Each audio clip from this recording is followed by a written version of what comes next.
Hi everyone, it's Gary Neville here. We've got some unbelievably exciting news on the Overlap.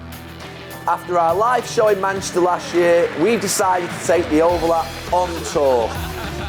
On stage with me will be Roy Keane, Jamie Carragher, Josh Denzel and Kelly Cates. Tickets are available now. Make sure you come down and watch us, but remember, only if you like. Let's get it on.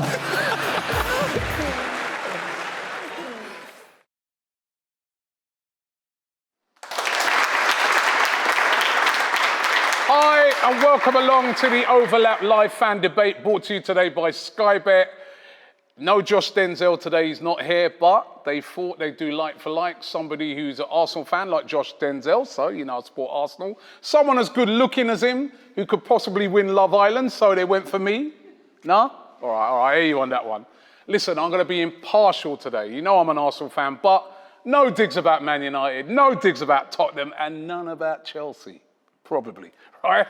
But listen, without any further ado, let's welcome two guys that are the best pundits on TV, without a doubt, Gary Neville and Jamie Carragher.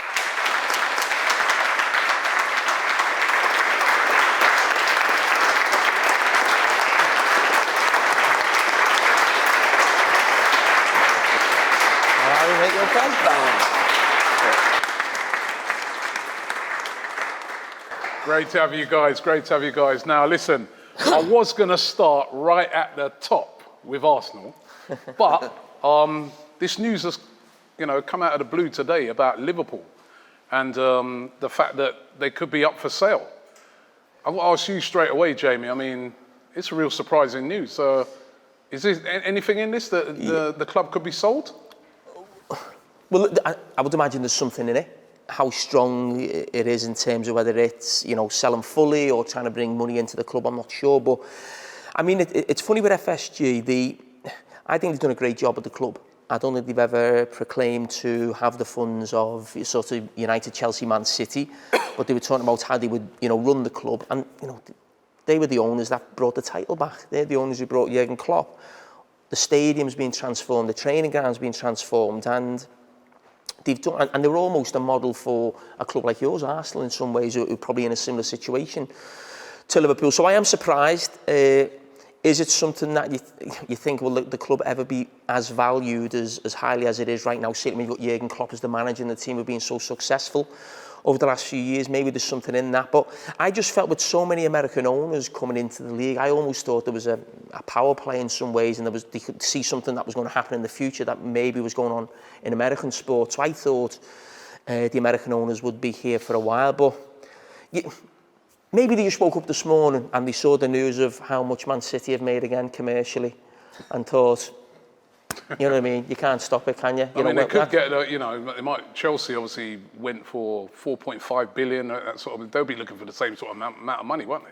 I think, look, I said about United about 4 or 5 months ago that I think that they have to sell, partly because of, one, they need the cash to do the stuff that Liverpool have done, which is transform the training ground, the stadium.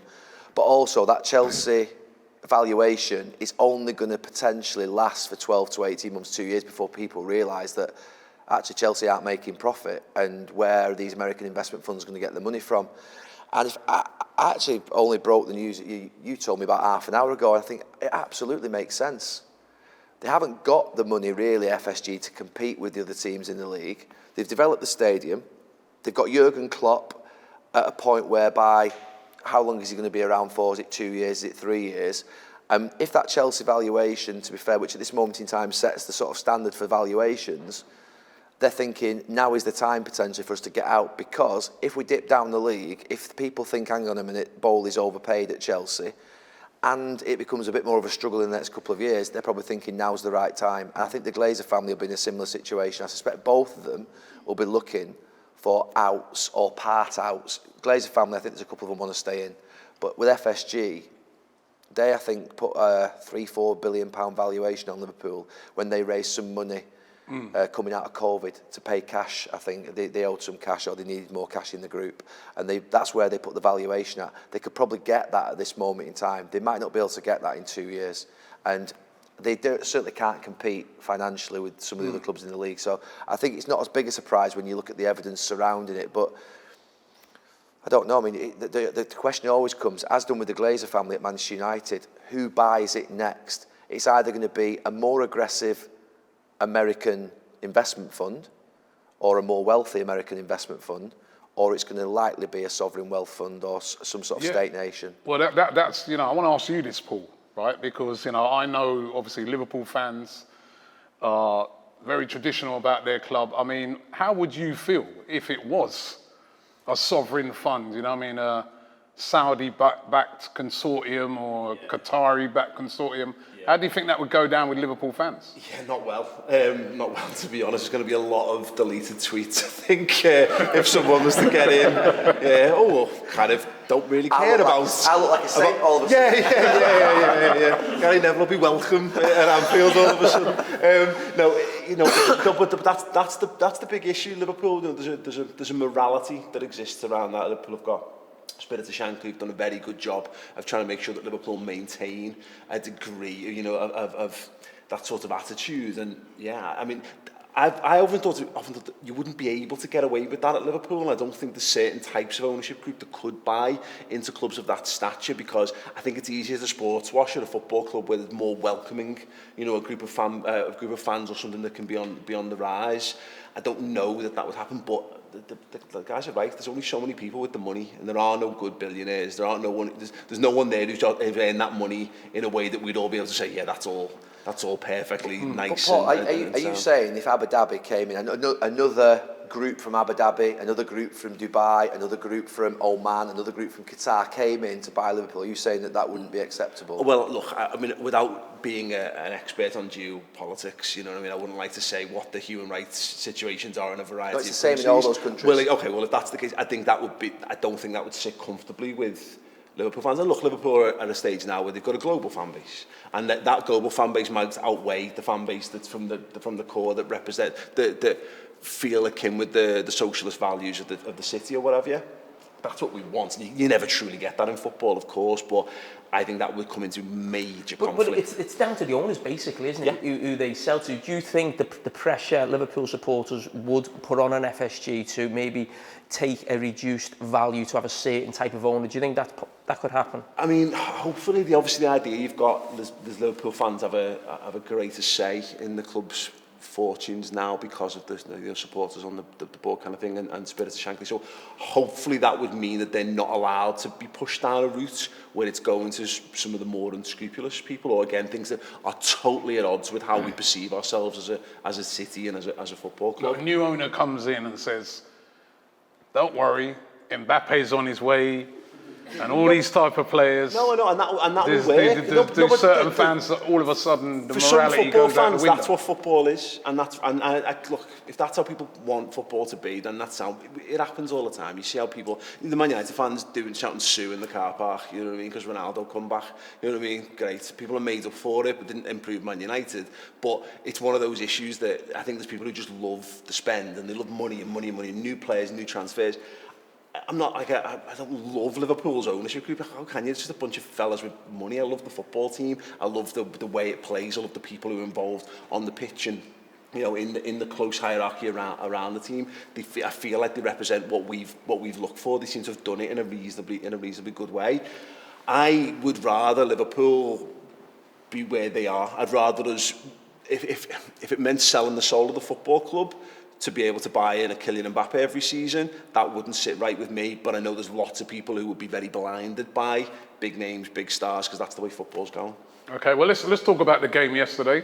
Really entertaining game. I loved every minute of it, obviously with the result. But it was a good performance by Liverpool. Really was a game of two halves, wasn't it?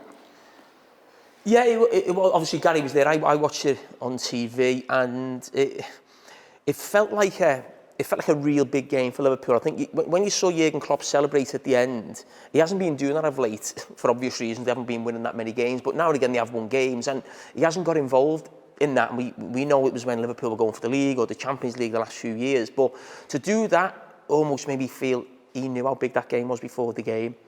And with it being Tottenham, a rival for the top four as well, but I still saw things in the game that were worrying. Like what? Second half performance. Not just that they didn't play well, I think it was they ran out of energy. And that has been the problem throughout the season. It was almost a flip of the season because Liverpool have been starting games so badly this season and almost having to do so much in the second half to come back. This was the reverse of it. And I know Tottenham fans have been saying the same about their team, but I just think the way Liverpool started, they look fantastic, but they just haven't got the energy, I don't think, to play a 90-minute game now at the intensity that they've played in years before. And when you come up against opposition who can now play at that intensity, and I thought the Arsenal game was a perfect example of that, where Hughes ran us off the pitch, I think, in the second half. And that's why Liverpool need to still, you know, whether it's someone in January for midfield or certainly this summer, I can see Liverpool spending 150, 200 million just on midfield. Bellingham? January? No, and then the season, but you know, you've got the next 2 windows, but I don't think you could maybe get someone in January. If you could, yes. But I think Liverpool would have to spend that type of money on midfield, considering the age profile, and there's 3 players who are actually leaving on free transfers: Milner, Oxlade-Chamberlain and Keita. Yeah. Jude Bellingham, would you think he'd be the perfect fit for that midfield at the moment? Yeah, he looks the perfect fit, and he would be a lot of money. And I think when Liverpool have spent big money, it's been on obviously the goalkeeper and Virgil van Dijk, but at great age profiles, you know, if you buy Jude Bellingham, it'd look really expensive, but it's one of those transfers I think whoever got him would look back at it in 2 years' time and think that was a bargain. The way Liverpool fans do now with Virgil van Dijk, because you're going to have him for a long time. You know, how old is he? 19, 20? You know, you're going to get 6 or 7 years. He may want to then go on to play for one of the Spanish giants. He may want to do that right now, but I think he'd be perfect for anyone, not just Liverpool. Paul, what about you? Who do you like to see come in? I think Bellingham is the answer as well, because everyone overlooks the homegrown quota, and obviously wouldn't be genuinely homegrown having not come through the academy, but it's something that we need to be aware of moving forward. That's not going to get less. You're not going to require less English players in the future. Getting the best one, or the one who's got the highest sort of potential ceiling, makes and it sends a bit of a message as well. Like mentioning Van Dijk and Alisson, when you go out and get the best player on the market, it tells world football where you are in the food chain. When you have to start just undercutting and you get in 2 and 3 and you're losing those players to other teams who you want to be at the top table with, it undercuts what you're doing. But someone like Bellingham would be sound. I've seen Declan Rice mentioned as well. I think he's a good player. I've not seen enough of him, and I'm often wary of kind of lads who hover between should they be a centre half or should they be a DM. I'm sure Baz could tell us how Jack Rodwell's career went. You know, he was one of those who looked like he was going to be a star for a bit and never quite did it. But I mean, hang on. Declan Rice, without being disrespectful to Jack Rodwell, is miles better than Jack. What a star Jack Rodwell was. Jack Rodwell peaked at 16 when he was left back against England. Gary, let me ask you, right, because you was at the game yesterday and I was listening to you talking about Salah. I mean, he's back to his best by the looks of it. And what did you make of Liverpool? What did you make of both teams, actually? Yeah, I suppose in terms of Liverpool, it was a positive that Salah is back to his best. I think the game that I saw first where I thought he's back is the City game. He'd obviously scored the hat-trick in midweek against Rangers, but I was at the City game. He was a different level. And yesterday, I thought the stark thing for me about Liverpool yesterday was that in the past 3, 4, 5 years, Salah's been class, but he's not stood out above all the rest of them in terms of sort of where he's been at. He's been one of many great performers. He, at the moment when he plays, looks like a different level to the rest of his teammates, and his teammates are good, don't get me wrong. I think that's a little bit of a worry for Liverpool, because he does look like unbelievable player yesterday out there on his own. He was by far the best player on the pitch. Nunez is, I mean, I used the word scruffy yesterday. He has got to polish himself up. He's young, so he's got to do that.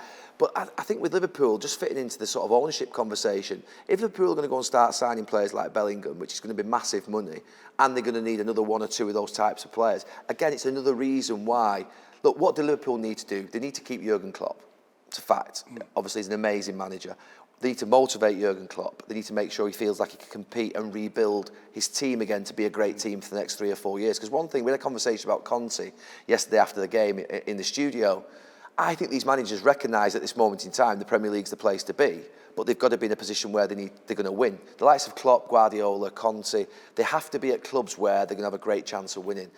And that, again, fits the conversation around the owners, because Jurgen Klopp will be having them really direct, honest conversations with the owners saying, look, we need 250 million in the next 2 transfer windows to get back to that level. We need to rebuild the midfield. We need to deal with the issue, say it's more consistency at centre back, because the one alongside Van Dijk always gets injured. So I think that does seem to me to be a sort of a wise move. And if they're going to go down that route, then they're going to need big money.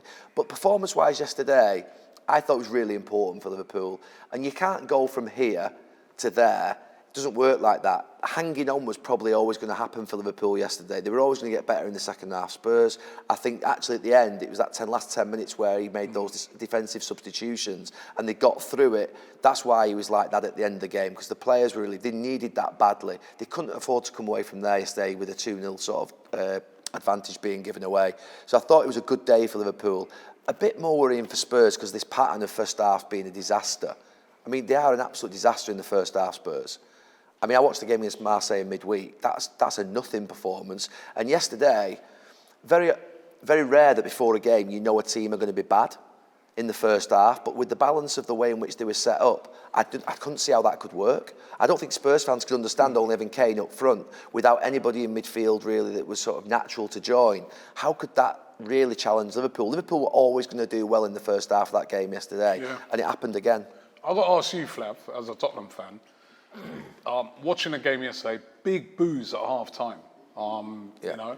Now, groans and boos, and like you said, Gary, against Marseille, you know, they didn't get going till half-time. Against Bournemouth last week, the same thing.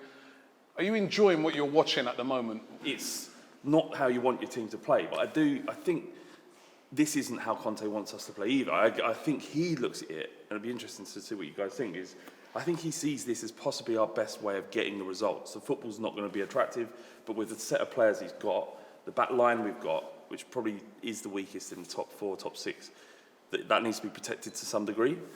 I think the tactic, as far as I'm trying to work out, is that we allow teams to come on in the first half in the hope that we can capitalise on the energy they've expended in the second half, but it's not working because, as you say, Marseille was the first half against Marseille was probably the worst half of football I've ever seen at Spurs for a long, long time. Probably actually ever. It was terrible.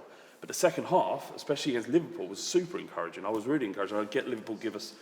They didn't have to do much but sit back, but we got through them. It looked really encouraging, and we can play football. It's just not in the first half. Jamie, what did you make of it? I mean, Conte is Mourinho, he's Rafa Benitez. I played for Rafa Benitez, and I don't think Conte, what you're saying, how Tottenham played in the second half, that for him is losing control of his team. It's a bit end to end. I know exactly. Picture Rafa Benitez. He always felt like you see Conte on the side of the pitch, and Rafa Benitez was like that. It was almost like he's almost moving chess pieces about on the pitch, and it's like, I want control of this game, and control for me is that the opposition never look like scoring a goal, and we've got the players at the top end of the pitch, Son, Kulusevski, Kane, they'll always get us a goal. There's that mentality to start the game.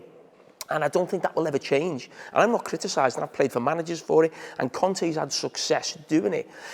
I think where the problem is, when I look at them, is what you've just said there. You said they've got the weakest defence or defenders maybe in the top 6. But Romero's the only one that would probably get into the other team. Yeah, and what I think is, I don't think Conte's got the goalkeeper or the defenders right now for his plan to completely work, because his plan is about you can't score against them, and they've got that quality at the end of the pitch, but it is too easy to score against them, because I said I don't think they've got the quality of defenders, and certainly the backup ones now. When you see Davinson Sanchez come in, Lenglet's come in, I saw him against Newcastle, I wasn't sure. Romero looks like the only one who I'd say is top draw. Eric Dyer made a big mistake yesterday, but I think he's done okay under Conte. But for me, and I've taught this for years, I know he's a World Cup winner, the goalkeeper's not good enough. In terms of getting Tottenham to really challenging, I don't think he's good enough. Do you think they'd have to go and get somebody in January? I haven't got a name for you, but if you actually look at what happened with Man City when they brought Ederson in, you see Liverpool when they brought Alisson in, he makes too many mistakes. I just don't think right now, Antonio Conte, he's brought attacking players in, he needs a top centre-back and he's a top goalkeeper, and the way he plays has proven successful over the years. Do you think that style of play can win a league? I mean, he won the league. He's been successful with that in the past, but with a Klopp, with Guardiola, with these very attacking managers. Do you think No, that style can listen, win? 100% now. I think football now, and I think everybody in here now, the way we see football is different the way we saw it maybe 15, 20 years ago, where you're there and managers just say, as long as we get 3 points on a Saturday. I think supporters want more than that now. And I think, everyone's an analyst, everyone's on social media, everyone's dissecting every word the manager says, every pass or challenge a player makes, we're all over it. And yeah, supporters want that. They want results as well as a stylish type of football. And that's maybe never going to be there with Conte. But when you play the way Conte does, like a Mourinho, like a Benitez, you have to win right now. So when we say about Conte building and having lots more transfer windows, I don't really see that. I think it's got to happen for the next 2 transfer windows because he's not going to be there that long. And Spurs fans won't put up for that long, that style of football, because that football has to win right now. And that's what made Jose Mourinho so special, because everywhere he went, he won. I was battered by most, on-screen and off-screen, for my stance that I didn't think Conte should come to Manchester United when he was an available manager, when United desperately needed an experienced, good manager, because I knew this situation that we're talking about now would arrive. And I know that basically he's a brilliant manager, but this conversation always comes with a Benitez, a Mourinho and a Conte now, because fans, fortunately, they've had enough of that, what would be football that I used to play in at times. We used to sit back, play counter-attacks, defend deep against Arsenal. We play against Arsenal, counter-attacks, sit back. But fans don't accept it anymore. The best managers don't accept it anymore at the very top. And I think that's where it always comes to that friction point whereby... Also, do you actually think the best players accept it now? No, I always think that. You're absolutely right. The players want an idea. They want a progressive, proactive idea. They don't want a passive sort of, if you like, they don't want to hear about the opposition too much. They want to hear about what we're going to do. They're more positive thinking than we were. We wanted to know how to stop the opposition. That's how we are as pundits sometimes. We always see a goal from a point of view, what's the defender done wrong? We never see it from the attacking side. But fans see it very much the other way now. They've seen too much attacking football. And the fact of the matter is they want... Same with Gareth Southgate with England. Gareth Southgate's had success with England in the last 2 tournaments relatively. But because he plays Declan Rice and Phillips in midfield, the 3 at the back, they want Grealish, they want Maddison, they want all these players filling the team, and they're giving him a hard time for it. We see it from the other side, that Gareth's done a great job, because he's got to the final of a tournament and the semi-final. But Tottenham fans groaned yesterday, and the feeling around the stadium was... What would you like to see, Flav? Entertaining football or a trophy? I'd like a trophy. That would be lovely, yeah. No, but I mean, I've got to say, like... Yeah, but it's not one or the other. People always say that. I think that come up in the studio yesterday. Yeah. The lads were talking about, yeah, but they need a trophy. It's as if, like, playing like that's a guarantee of a trophy. Managers should play a certain system to win. When you hear Pep Guardiola talk about football, he doesn't play like that so everyone says he plays fantastic football. It's because he thinks it gives them the most chance of winning. Moment, they're not winning enough. But can I just... there's no guarantee. But I'm saying there's no guarantee by playing that you win. Tottenham are doing okay, by the way. They're in the right position in the league where they should be. I think there's a feeling, based on this conversation, is that there's a significant section of the Spurs fan base that want Conte out. Everyone's behind him. I don't think there's just a few groans in there. Yeah. I mean, when you get that at every Premier League when you play badly, and United fans are really happy. So United fans they look at Ten Hag, they're losing games, they're not playing well, but they're not of the mindset that Ten Hag is not giving them the right football. But we're a year into Conte's. I know, I'm just saying, but Ten Hag in 6 months, I think United fans will still feel the same, that his football idea is correct. Yeah, fair enough. I mean, what needs to be remembered as well is when Conte took over, we were a shambles. We had absolutely no right to be in a conversation about getting the Champions League. Arsenal were miles ahead of us. In the last 6 games of the season, we had to win 6. We ended up winning 5 and drawing 1 by going to Anfield and drawing there. And the football, actually, in that last 6 games was excellent. We were scoring, we're second only to Bayern Munich for scoring goals since Conte took over. So I feel, and I might be a bit optimistic, this is a patch of poor form, predictable play, and that it will change. Because I've seen better from Conte's Tottenham, and I've seen him win the league with Inter Milan with 58% possession. He can play that way if he has the right players at his disposal, it might be a lot of nonsense about how many transfer windows you need. If we can get it done in the next 2, do you think you'll get backed in? You'll get backed in January, you think? Yeah, this is another sort of fallacy around it. So firstly it was, I can't believe Conte's gone to Tottenham. Then is how long is he going to be there? He's not going to be backed. He's been backed. And now it's like, well, he's too boring, he's going to go. Like, there seems to be this ongoing obsession with removing Conte from Tottenham Hotspur at all costs. This manager does bring that conversation. I'm sorry, he just does. His nature of him does bring that conversation. Jose's the same at United. We always knew at United, 18 months in, 2 years in, that little sort of crack in the screen would occur, and you'd be thinking something's going to get back. It's the cryptic press conference, isn't it? Yeah. You know, those type of things come out, don't they? He doesn't sign the contract. It's like a short-term contract. It's that type of stuff that always seems to sort of evolve. But we're living in Man City's world at the moment, where this whole the thing that would have won you a trophy would have pitched up a League Cup or an FA Cup in years gone by. If City decide to take those competitions seriously, odds are they win them, and all of a sudden you've traded up your happiness on a week-to-week basis of enjoying the football you're watching for this, that's going to give us a trophy, and you might get to a final and you could just lose to City, because that's what happens, and all of a sudden you've compromised what you wanted to see in the quest for silverware that might not be possible. All of this has been compounded by certain other teams playing very good football and I'm going to mention one of those teams right now. One of those teams is Arsenal. We're going to move it on to Arsenal. A manager that's doing very, very well. Loving what I'm seeing from him at the moment, and a very, very good win, a statement win. A lot of people said yesterday by Arsenal over Chelsea at Stamford Bridge. What did you guys make of that game? I watched the first half and I had to travel to Tottenham for the second half, so I didn't see all the second half of the game, but I thought the first half was a fantastic performance. I mentioned a little thing after the game, actually, was watching the first half, even the long throw-ins. The fact that you think about style, just talked about the fact that, they had that long throw against Chelsea. I thought that was, for me, something that, I don't know, I liked it because I had a long throw maybe, and it was a bit of a throwback, but the authority on the ball, they looked by far the better team.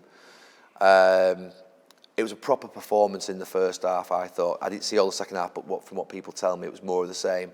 And I watched United at Stamford Bridge not too long ago, and there was nothing like that. And Chelsea, to be fair, obviously aren't in the strongest of moments, but Arsenal are doing everything right at this moment in time. And you guys? You know what I said about Arsenal at the end of last season. You know what I said about Mikel Arteta. And there's this feeling... Having that ceiling. Yeah, there's this feeling that he's breaking we through both that said ceiling it. at the We moment, both isn't said it, and to be fair, we actually said at the time we also would love to be proved wrong, because actually I really do like Mikel Arteta. Yeah, I think his football's brilliant. I think Jesus, Martinelli, Do you think they'll get top four? Saka, I think they will. Top four? No. Honestly, I think they will. What I wanted to ask you both, how many games have actually... Arsenal played? 13 or 14? 13. 13 games. I want to ask you if they're title contenders. No, you've got 25 matches left. You've got this massive disruption of the World Cup coming. I honestly still think, with what's happened in the last few years, the tough moments in the season are still to come. We know that. Definitely. So it is not a time for any Arsenal. I'd be amazed if any Arsenal fan here got carried away now and said, we're going to win the league, or we're definitely getting top four. Honestly, you lose 2 or 3 matches, and all of a sudden, those teams below you are up with you, and you're thinking, oh my God. And you've got to imagine, Geoffrey Boycott used to say it, imagine you're 2 wickets down. It's a cricket analogy. But imagine you've lost 2 wickets. Does your score look good? Imagine if you lose 2 games and the others win 2 games. You've always got to imagine that and think, how would Arsenal answer that pressure? So the moment in the season where the acid test will arrive in February and March, and that's the bit for me that has to be answered. I hope they answer it. I hope Mikel Arteta answers it. No, you don't. Why would I not? I like them more than Liverpool. I like them more than Chelsea. I like them more than City. No, you want to be proven right. No. You don't think they'll finish in the top 4? At the end of last season, Do you think they'll finish in the top 4? Both of us thought exactly the same thing. I'm talking about right now. That Mikel Arteta would struggle this season and that they wouldn't get into the top 4. I think they actually will get into the top 4 now, but it wouldn't surprise me if they didn't, but it also wouldn't surprise me... Can't lose there, can you? You know what I mean? But my point is, I actually think, I'm still saying, being really cautious, Arsenal could definitely still bottle it at a certain point. They could. So you think they may not... There's still a chance they wouldn't They've get got top it in 4. them because they've proven the only thing Arsenal have proven in the last few years is that they crumble at the end of the season. Until I see that they don't, I'll still have that doubt. Why would I not? I don't think they can win the league because of City. Obviously, City are that good, but I would say that Arsenal have been the best team to watch this season in terms of excitement, how fast they play. I said before, it reminds me of sort of when Klopp first came into Liverpool and it just felt like 100 mile an hour, but with quality. And the football he played yesterday at Chelsea, I think they're a certainty now, the position that they're in to get top 4. And not just because of the points difference they've got. Actually, when I watch them play, they look like one of the best teams. Well, they look like what they are, top of the league when you watch them play. I think it helped getting. I think the City game was the one that was. Yeah, and I think that probably helped in some ways. You know, it sort of played them twice second half of the season, keep that run going. But no, I think the young players. I think it just shows you it's not just about managers beating Arteta doing a great job. Of course he has, but players, no matter who you are, can transform a team. And you just look at Jesus, and the thing about him not scoring still shows how good he is. Yeah. What he did yesterday for the corner, he got the ball back off at Thiago Silva. Saliba at the back. Arsenal weren't in your top 4 with it at the start of the season. No. They weren't yours either. No, What's your point? No, my point is, but you think they're absolutely certain now to get into the top 4? Yeah. Okay, Pippa, let me go to you. You said you didn't think they'd get in the top 4. At the start of the season? No, you said to me before in the cafe over there. Absolute lie. I believe him. I believe Why do you think I asked you the question? I believe Jamie. Lie. Well, let me get Pippa. Let me get you in. No, I believe Jamie. Pippa, you watch Arsenal every week, right? Tell them about the job that Mikel Arteta's doing, because, you know, as they both just said, you know what I mean, Arsenal playing some brilliant football at the moment. It's been such good football, enjoyable football, and I think now, as I said last time, Mikel's starting to prove the critics wrong, critics being Gary in particular. Because you did call him out, saying he's got a ceiling that he wouldn't reach, and so did he. Your words were like he could never compete Can we get with the the likes. overlap? Run it back. You say you can never compete with the likes of Klopp or Pep or Conte. He's beaten Conte's Tottenham. He's beaten Klopp's Liverpool so far. So right now he is competing with them, and at the end of every match week, he's been on top of the table. No one's replaced him yet. No. So I know it matters where they are at the end of the league, like he said in May. But at the end of the day, he's showing the consistency. His fans have been asking for change and improvement, and we've seen it in such a short span of time. He's only been here 3 years, and already we've seen the style he's implemented, the players he wants. We've had the strongest starting 11 I've seen in a long time. I got asked recently which 3 Arsenal players are irreplaceable, and I couldn't pick just 3. That's how strong the starting 11 is. You've got Partey, you can't replace him. You can't replace Saka, you can't replace Martinelli, you can't replace Saliba, and at this current moment in time, you cannot replace Ramsdale. It's a very strong 11. You know, you talk about replacing players. Obviously, it's a very young team, and the thing I love about Arteta was the situation with Aubameyang. It's been well documented, but I think he showed strong management, exactly the way Ten Hag, I think, has dealt with the Ronaldo situation. I always liked that straight away in a manager. He was brave with the players he brought in. I think not this summer, the summer before, really young players. But I think most people in the room would feel Man City is still obviously a level above everybody. Who you're saying about who's the best 3 players or who you could replace? Yeah. What do Arsenal need if you are going to eventually have to make that? Because you will have to make that jump. Finishing 2nd or 3rd for the next 2 or 3 years, if that happens, will be a great achievement. But it still won't be enough. Yeah. What is the next jump? What do you mean? Well, I don't know. You watch them more than me. What do you think takes them to a level of a City? First jump, though, yeah, we haven't done that yet. We need to get there first. There's 25 games to go here yet. No, I know that, but what I'm saying, you're saying to me as an Arsenal fan, you can't see, you love all the players. Who's the 3 best players? You can't change this one or that one. Where in that team needs the improvement if it could jump to sort of, because no one here believes you can catch City. Definitely the midfield. I think that's the first place to strengthen, because like I said, for me personally, Partey so far this season has been the key player, the most important player. And we saw how that panned out at the end of last season when he had that injury, and as well as other injuries, it cost us. And like you said, bottled the top 4. And if we was to suffice to a crisis like that again, we need to strengthen that midfield. We need players just as good as Partey and just as good as the other key players to continue that momentum. Let me ask you, do you believe they're title contenders? Not yet, but of course at this moment in time I'm loving life, and I do believe, I can't answer that we're title contenders, but I do think Pep's sweating. I know you don't want to say it. I think Pep's sweating a little bit, I'll say that. I think Pep's watching, and I guess he watched that Chelsea game and thought, how? Again? They've won again? I think he's, You don't think Pep is watching Arsenal? Really? No, Man City's been a bit shaky though. I think they'll win it by 10, 15 points. You say so much outlandish stuff, man. I think they'll win it by 10, 15 points. I honestly think City will win it by 10, 15 points. Honestly, I've seen this before at the start of seasons when you've got a team that's so exceptional. We were in those positions at times where you just know a team just hasn't got they haven't got it to go the whole way with City. If they do, it'll be unbelievable. We all want it to. I want City to be pushed. Oh my gosh, I want Arsenal to beat Manchester City for the league. Of course I do. I just don't think that's ever going to happen.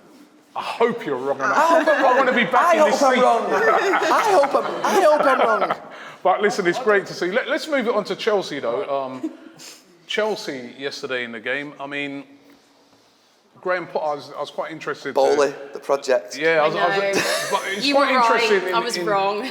Quite interesting in his press conference that he sort of spoke about, we're in a process as well. I mean, what have you made of Graham Potter so far? You were both big fans of Thomas Tuchel. The problem Graham Potter's got is the club he's at, in that when we talk about Ten Hag coming in or Arteta coming in and this getting time and getting transfer windows, the history of Chelsea tells you it doesn't happen. So when you go into that club, you've got to expect that. And will it change with the new owner? Well, it's hard to see so when he gets rid of a manager, 3 weeks into a new season. A manager who's won a Champions League for the club. So I always thought it was a bizarre decision to get rid of Thomas Tuchel. I'm delighted for Graham Potter, English manager, getting that job. But he's never been in that position before in terms of managing a huge club, managing in the Champions League. He's turned it around in the Champions League brilliantly well, got them through. He'd done really well. And in his head, he's probably thinking, I've had a great start here at Chelsea. Initially in terms of winning lots of games, Champions League group, and then the last 2 or 3 games have gone the other way, and it almost feels like it just blew up in his face. And you look at Chelsea from where they were last season, and when I watched them against Arsenal, and I think £275 million got spent on this squad in the summer. You can't actually believe what you're seeing. You're thinking, how it looks so much worse. The game at Brighton, the game against Arsenal, and you've spent that much money. It feels bizarre. Cara, that's what something. That is what happened, Joe. So I was watching.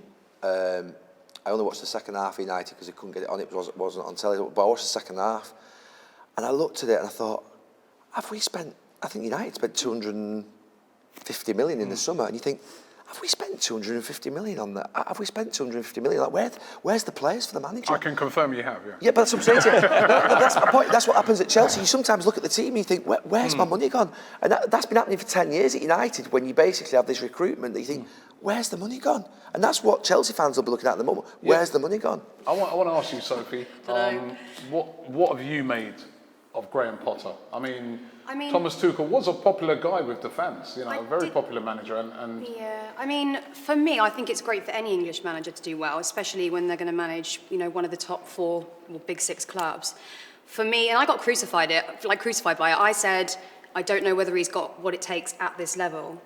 He's done wonders for Brighton, but I think Chelsea are a completely different team. And at the end of the day, we as fans expect to win Champions League, Premier Leagues, trophies season after season, as well as with Brighton, it's not really that way. They just want to see them, play good football and, progress as high as possible. For me, I think he's made 29 changes to the starting 11 since he's come in. That's a lot. That's more than any other team. But at the same time, we do have injuries. So I don't want to base him solely on what I've seen so far. But for me, ever since Tuchel left, the football's actually got worse. Yeah, we went on a good run of results, but it was only going to be a matter of time until we were figured out, because even if you look at the Villa game, we won 2-0. It was a mistake from Mings and then a free kick from Mount. The actual football as a whole was crap. Do you know when we all start with that sentence when we're discussing an English manager or a British manager? We always say, don't we? We want English managers to do well. We're almost in some ways, acceptance that can they actually live in the actual sort of company? And I said this when I went over to Valencia. Honestly, and Graham Potter's they said that. Graham Potter is like an elite coach. He's a fantastic coach. He's 100 times better coach than I will ever be. But I remember being on the touchline and Simeone was there and Valverde was there and thinking, I'm a million miles away from that. You can feel it. I'm a million miles. Honestly, I could feel it actually there. And sometimes you see a manager on the touchline and then you see Pep and you see Klopp and you see Conte even as a brilliant manager. And sometimes their presence, they're just animals. I've said this before.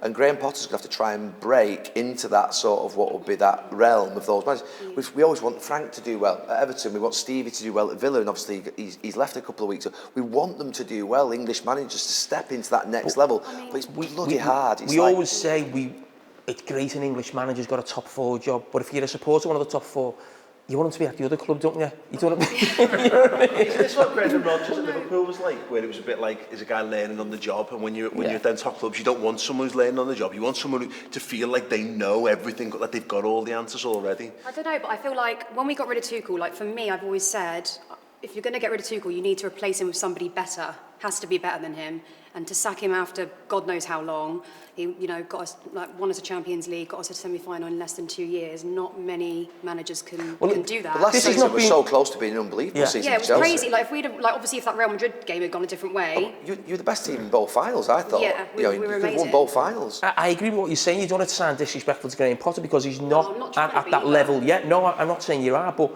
I think most people who are competing with Chelsea, me as a Liverpool fan, are thinking, I'd rather Graham Potter be managing Thomas Tuchel. you just would. You think the ownership were going to give him time? You know, we spoke a lot about ownership at the start. Something must have gone on behind the scenes for him to go that quickly, and I think Todd had an idea of what sort of manager he wanted and what sort of project he was going to be. You think he'll give him time? I think he will be, but I think Todd will learn very quickly that he made a wrong decision. How are the fans with Graham Potter? I mean, they're very supportive. Like, he's an English manager. We don't hate him, you know, and I feel bad when I criticise him. I just think sometimes, and it's not fair because we've had so many injuries. Huh? You're better off being hated sometimes, aren't you? Well, probably. But I think he'll get time. Maybe not as much as everybody thinks he will, because we're not playing good football. And I said last time I was worried about injuries. We've been hit with so many injuries. It's going to be a while anyway till we see what our best starting 11 is under Graham Potter. We don't know yet. Isn't it a thing? Like, why are we judging them so early though? Because you hear that thing, don't you? I don't know. No, it's fun. But what I'm saying is, you hear that thing of, got to get the manager time. He plays a very specific brand of football. But we're talking about players like. Under him, we've got worse. No, I know, but sometimes it will get worse before it gets better. I know, listen, I'm saying this as Neville, I'm probably made up with the football you're playing right now, but I think we are judging managers shorter and shorter and shorter. But do you think it's as I mentioned at the start, Baz, do you think it's to do with the fact it's Chelsea? He'd have to do something pretty majorly well, I think, in the next sort of 18 months. That's what I thought, yeah. You may say different as a Chelsea fan. No, he does. To stay there. He does, otherwise fans especially will get annoyed with him and they'll turn on him. Is he 8 weeks is it he's been there, or? Middle of September, was it? Let me just remind you that there is one English manager at the moment who's doing big things in the Premier League, and that is Eddie Howe. Who's doing an exceptional job. I mean, I want to find out from you two, what have you made of the job that he's been doing at Newcastle? He's been outstanding. I think Eddie Howe's doing the best job of any manager in the Premier League right now. In terms of what he's getting from his players, because I know people will say, well, he spent 200 million. But again, when I look at the team, I don't really look at that team and think lots has been spent on it. They all just look like good, solid, Premier League players. Gamara's is a star, yeah, I get that.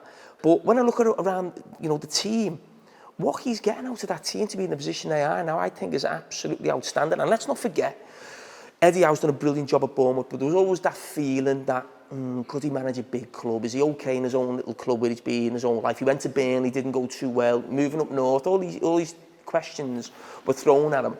And I think it's been massive for Eddie Howe to go up there and proving how good a manager he is.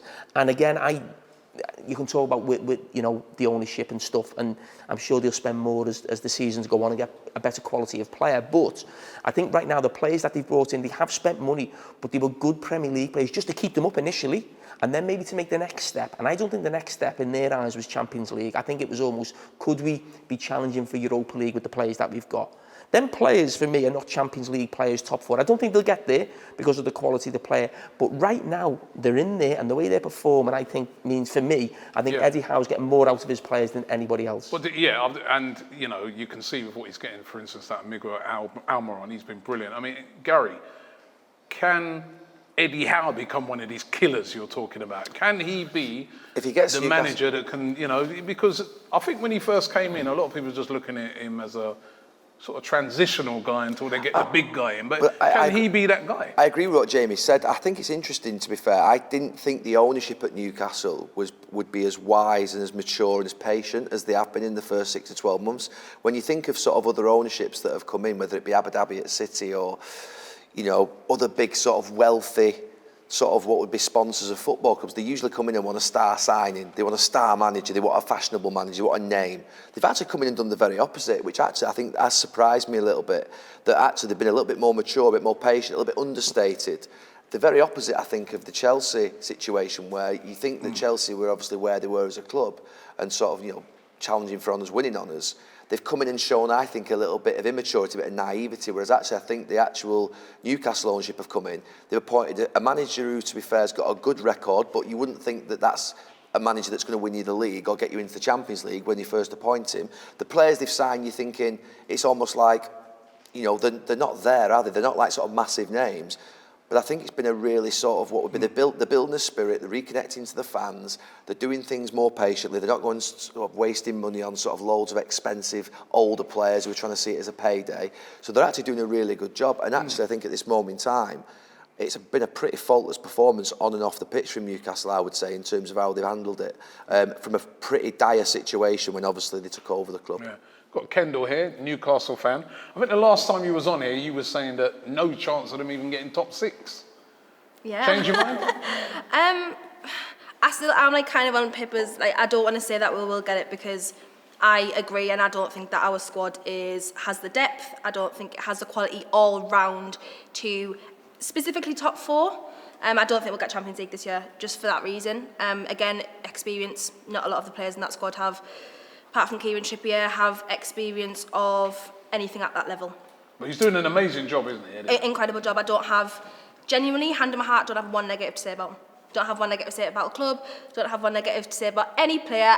Every single thing is going right at the club. I can't even believe I'm saying that. I cannot believe I'm saying that. But yeah, don't have one negative about Newcastle at the moment. And the fact that we're going to be minimum 4th at, Boxing Day comes round is incredible, genuinely incredible. Do you think the position that you find yourself in, it's maybe 2 or 3 years before you would be in this position, maybe? Do you think there's a chance you've got to grab now? And Gary's mentioned about you haven't gone mad spending the players you brought in. Do you think it's an opportunity in January or to sort of get players in, add the quality, the depth to the squad?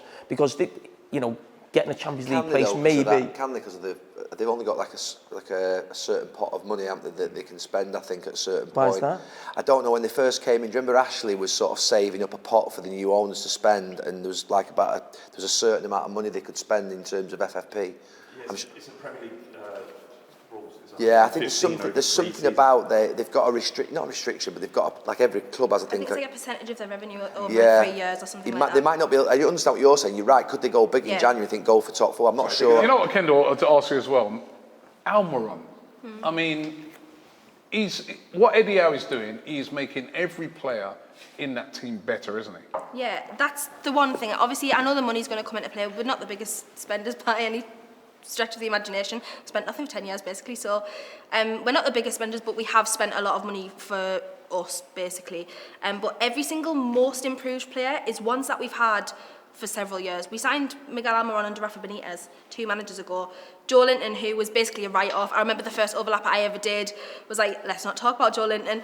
He is now proven every single penny of his worth, and to the point where we're now looking at the Brazil squad being announced today and being like, he might have a chance to get in there. He's in the provisional squad, So every single player that we've had now that is performing at the best, obviously Bruno aside, Trippier aside, which was January signings, have been players that we already own. So yeah, thanks Jack Grealish for Miguel Almiron, because he's incredible. He's one of them players that you really want.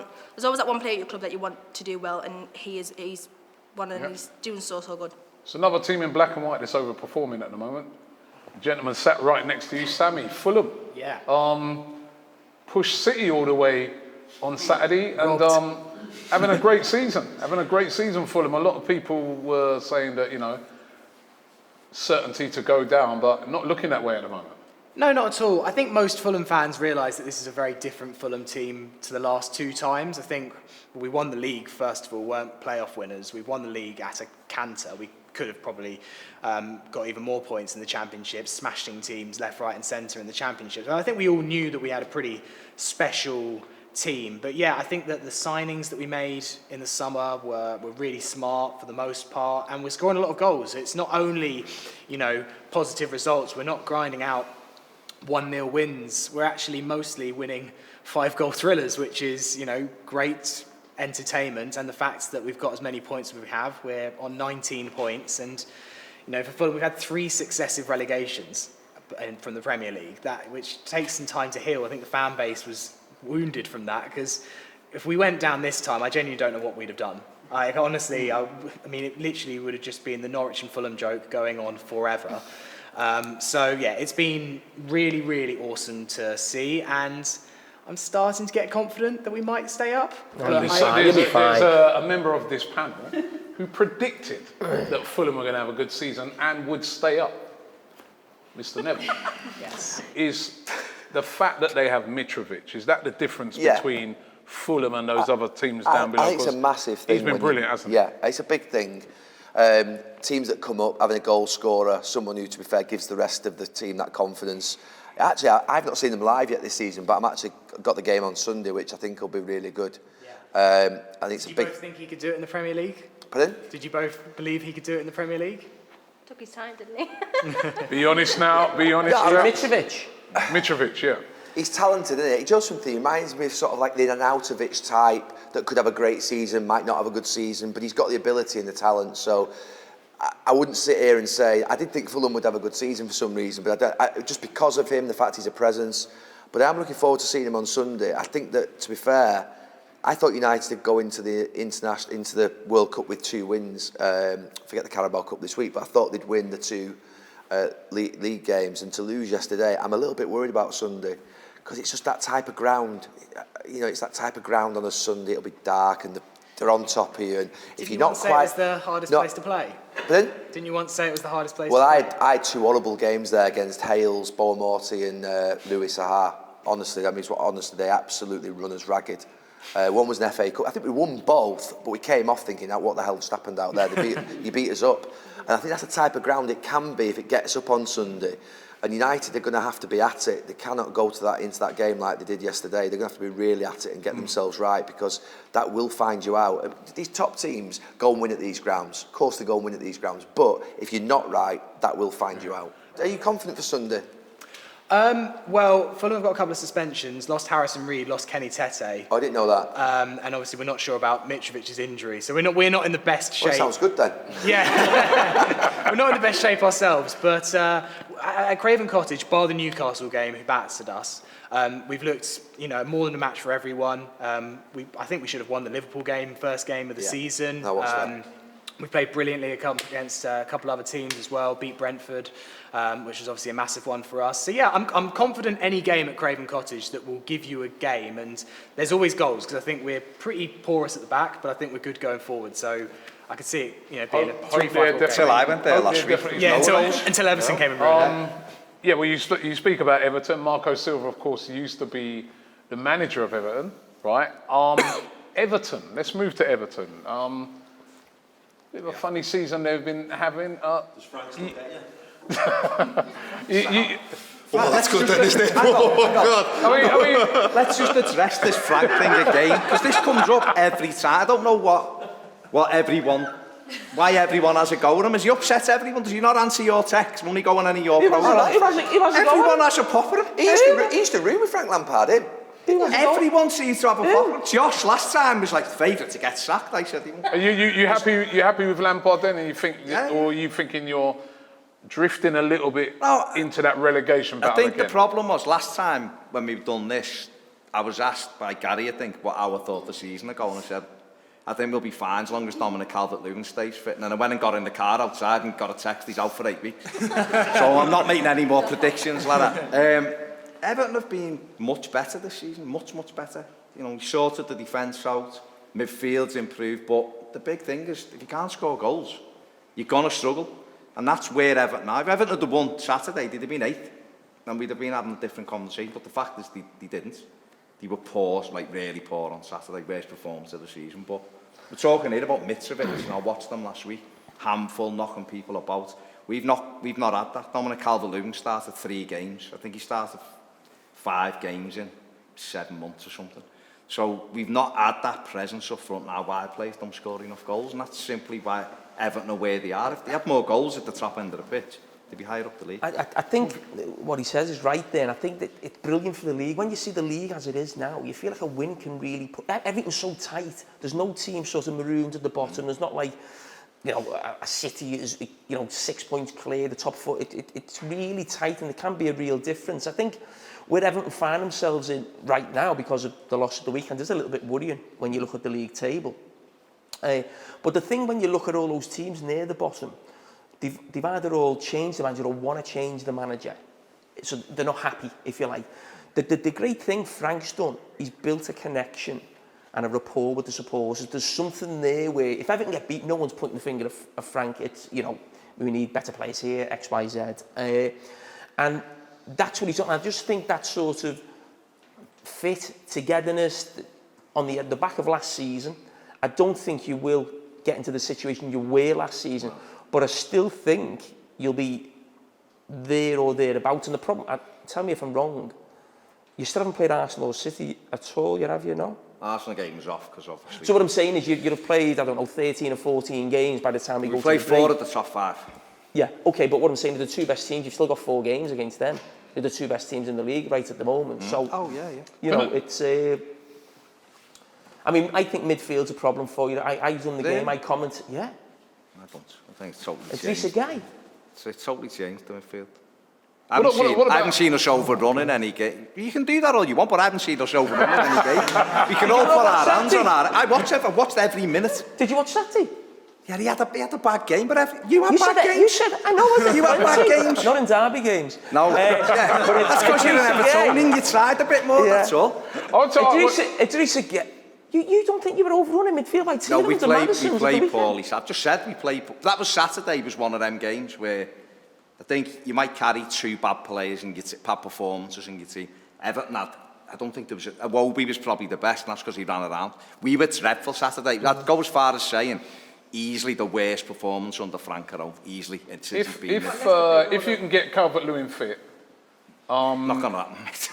Could he score the goals to make sure you're going to be all right? Absolutely, if he stays fit, but he's done an hour, Saturday's out again. So Everton have got, the thing Everton have got, I think what he's done really well is now you look at the Everton team and go, it's the front, that's the issue, really. In most games, I know you talk about Saturday and you're right, they were poor Saturday. The goalkeeper was the most erratic I've seen him in 2 years, Saturday, in terms of his kicking, and yet he's been really calm. But the top end of the pitch, you can look at Everton now and go, there's the issue. Where think they'll strengthen that maybe in January then? Got to. If Everton get, we need 2. You know, there's 2 lone places still available. We need a wide player. And we need a goal. Well, we need a striker. It's difficult, Mark. You've got Mopé as well. Yeah, but it's not. It's. Mopé is okay, but it's okay, good enough. You look at other teams have got goals, and there might see teams below Everton with better strikers than we've got. We might have a better defence, better midfield. Up front is where the issue is. I think we scored 11 goals in 14 games. You think Everton will be all right this season? Yeah, I think they'll stay up. But it's just frustrating, isn't it? It's a bit like Newcastle was for many years. Not as bad because obviously the ownership at Newcastle was toxic. But at Everton, there's that sort of like that rot that's just there where they just can't. They can't even have that one good season like a West Ham have, can you? When was the last time you had a season where you think, oh, that was a really exciting season that you... 13, 14. No, I mean... Sure. No, to be fair... Sorry, you had a better season since 13. No, but we've had seasons where we've Bobby Brown under shoes, Koeman, we were challenging for the Champions League. Under Koeman, we were 7. Roberto Martinez, was he one season? He finished 5th. When was that? When was that? Martinez was 13, 14. It's like 9-10 years since you've had a decent season. Top 5. Yeah, it's like... But we were in the top, I mean, yeah. No, you're right. It's the frustrating thing is we can't just get that next thing of... We had forward players, we can't keep them fit. Last season we had Richarlison and Calvert-Lewin. Midfield needed improvement. We lost both of them for big parts of the season. We've had 11 injuries already this season. So there is issues, but just to finish with what Jamie said, I think what Frank being really good at is making sure we all pull together now. It's this next window, I think, is huge for Everton. They've got to go out and it's that simple. Go out and get 2 forward players. If you don't, then it could be... I think if Everton do that, they'll be between 10th and 14th. If they don't, it could be sleepless nights again, and my ear's white enough. All right, well, listen, we're going to take a break right now. When we come back, we'll be discussing the Manchester clubs.